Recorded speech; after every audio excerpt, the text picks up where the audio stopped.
প্রধানমন্ত্রী শেখ হাসিনা বলেছেন, যে কোনো উন্নয়ন পরিকল্পনা বাস্তবায়নের আগে পরিবেশ রক্ষাকে সবচেয়ে গুরুত্ব দেয় সরকার।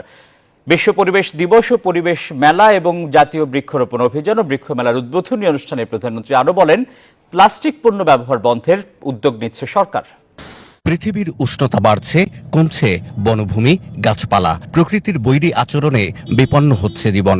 জলবায়ু পরিবর্তনের কারণে ক্ষতিগ্রস্ত দেশের তালিকায় বাংলাদেশের অবস্থান উঠে এসেছে ওপরের দিকে।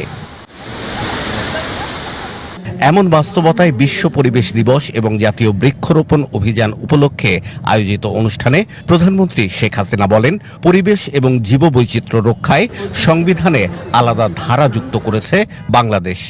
যে কোনো পরিকল্পনা আমরা যখন নেই, উন্নয়ন পরিকল্পনা, সেই পরিকল্পনায় অবশ্যই আমাদের পরিবেশ রক্ষার বিষয়টা, এবং যদি কোথাও আমাদের জায়গার জন্য গাছ কাটতে হয়, তো যত